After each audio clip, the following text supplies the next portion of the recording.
नमस्कार दोस्तों, स्वागत है आपका मेरे YouTube चैनल में। आज हम बात करने वाले हैं कि ट्रैक्टर के रेटेड आरपीएम के साथ में छेड़छाड़ करनी चाहिए या नहीं।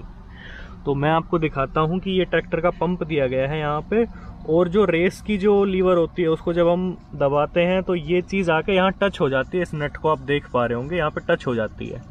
अगर इस नट को पीछे कर दिया जाए तो ये रेस और आगे तक जाएगी। जैसे कि ये ट्रैक्टर जो है ये 2100 रेटेड आरपीएम तक है, 2100 रेटेड आरपीएम पे काम करता है। अगर इस नट को हम पीछे कर देंगे तो ये 2200, 2300, 2500 या 3000 तक भी हम इसको लेके जा सकते हैं। तो इसके साथ छेड़छाड़ करना सही रहेगा या नहीं, वो चीज़ आज हम इस वीडियो में जानेंगे। कई लोग क्या करते हैं, किसान भी या जो ड्राइवर होते हैं वो क्या करते हैं कि ट्रैक्टर हमारा तेज़ स्पीड में भागे रोड पे, या फिर मतलब ज़्यादा ताकत लगाए, उसके लिए इस चीज़ को यहाँ से हटा के और थोड़ा सा पीछे कर देते हैं। और पीछे करने के बाद ट्रैक्टर के कंपेयर में काफ़ी तेज़ भागता है और पावर भी ज़्यादा लगाता है, लेकिन इसके नुकसान बहुत ज़्यादा हैं। इसके ये एक दो फ़ायदे हैं लेकिन इसके नुकसान बहुत ज़्यादा है। अगर आप इस चीज़ को छेड़ देते हैं तो आपके जो ट्रैक्टर की वारंटी है वो डिसेबल हो जाती है। जैसे किसी कंपनी ने आपको 2 साल की वारंटी दी है या 5 साल की वारंटी दी है, अगर उस टाइम पीरियड से पहले आप इस चीज़ को छेड़ देते हैं और इस नट को पीछे कर देते हैं और इस रेस को खोल देते हैं तो आपकी जो वारंटी है वो डिसेबल हो जाएगी। आप कंपनी से उस ट्रैक्टर की वारंटी क्लेम नहीं कर सकते।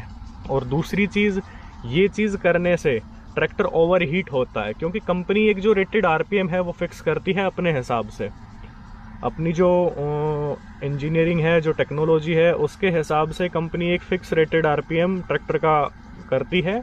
और अगर उससे ज़्यादा ट्रैक्टर चलाया जाएगा तो क्या होगा कि इंजन जो है वो ओवर हीट होगा, क्योंकि वो ओवर पावर लगाएगा तो ओवर हीट होगा।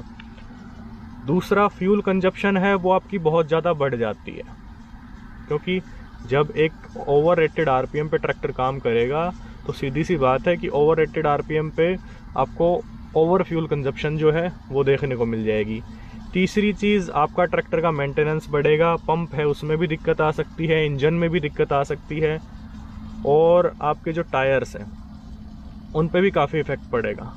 अब आप सोच रहे होंगे टायर पे इफ़ेक्ट क्यों पड़ेगा, क्योंकि ट्रैक्टर जैसे कि ये लगा लीजिए आप 2100 रेटेड आरपीएम पे चल रहा है तो ठीक है, उस टाइम पे आप ब्रेक लेते हैं तो वो एक कंट्रोल में रुकेगा। और उसी ट्रैक्टर को अगर आप ये लगा लीजिए 2600, 2700 या 3000 आरपीएम पे भगाएंगे और आपको सडनली ब्रेक लेना पड़ गया तो उस टाइम पे जो घिसावट है वो ज़्यादा होगी। तो बेसिकली टायर को भी नुकसान है, ट्रैक्टर को भी नुकसान है, इंजन, पंप, हर चीज़ को नुकसान है। तो ये जो चीज़ है ये कभी भी भूल के ना करें। और अगर आप अपने ट्रैक्टर पे ड्राइवर रखते हैं तो इस चीज़ को आप बार बार चेक करते रहें टाइम पे कि ड्राइवर ने इसके साथ छेड़छाड़ तो नहीं किया। क्योंकि मैंने बहुत लोगों को देखा है कि वो क्या करते हैं, ट्रैक्टर तेज़ भागे या ज़्यादा पावर लगाए, इस चीज़ के लिए ना इससे छेड़छाड़ कर देते हैं। तो आप इस चीज़ का विशेष रूप से ध्यान रखें, चाहे आप खुद चला रहे हो या आप ड्राइवर रख रहे हो, कि आप जो है आपके पंप के साथ में कोई छेड़छाड़ ना करें। क्योंकि आप अगर इसके साथ छेड़छाड़ करते हैं तो ट्रैक्टर में प्रॉब्लम आने के पूरे चांसेस होते हैं और ट्रैक्टर ओवरहीट होता है। दूसरा, आप कंपनी के साथ में फिर क्लेम नहीं कर सकते वारंटी का। किसी भी कंपनी का ट्रैक्टर आप ले लो और अगर आपने उसको इसके पंप के साथ में छेड़छाड़ कर रहे हो तो उसके बाद में फिर आप उसका कंपनी का जो वारंटी है वो क्लेम नहीं कर सकते। मेरी आपसे यही सलाह है कि आप अपने ट्रैक्टर के पंप के साथ में बिल्कुल छेड़छाड़ ना करें। जो कंपनी जो रेटेड आरपीएम देती है उसी रेटेड आरपीएम पे ट्रैक्टर को चलाएं। आपने देखा होगा कि बहुत से कंपटीशन वगैरह में या फिर मतलब जो लोग अपनी रेस खोल के ट्रैक्टर चलाते हैं, जैसे कंपटीशन वगैरह में आप देख लीजिए एक्स्ट्रा टर्बो वगैरह लगा के चलाते हैं या रेस खोल के चलाते हैं, वो बहुत लंबा नहीं चल सकते।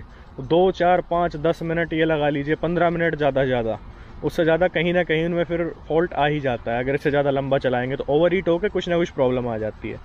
तो इन चीज़ों का विशेष रूप से ध्यान रखें। और अपने ट्रैक्टर के साथ, अगर आप एक किसान हैं और आप सिर्फ ट्रैक्टर को खेती के मतलब से यूज़ कर रहे हैं, तो इन चीज़ों खेती के मतलब से यूज़ कर रहे हैं, या फिर आप ये लगा लीजिए अपना किसी कोई कमर्शियल काम है उसके लिए यूज़ कर रहे हैं, तो आपको ये चीज़ें ध्यान रखनी पड़ेंगी कि आपका जो ट्रैक्टर है उसके जो रेटेड आरपीएम है उसके साथ कोई छेड़छाड़ ना हो, ना कोई रेस बढ़ाई जाए ना घटाई जाए। जो फिक्स रेटेड आरपीएम कंपनी देती है उसी पे आपका ट्रैक्टर चले। बाकी अगर आपको इन्फॉर्मेशन दी गई समझ आई हो और अच्छी लगी हो तो आप चैनल सब्सक्राइब कर सकते हैं, वीडियो को लाइक कर सकते हैं और शेयर करना मत भूलिएगा प्लीज़। और बाकी ऐसी जानकारी मैं अपनी नेक्स्ट वीडियोज़ में आपके लिए लाता रहूँगा। Thank you.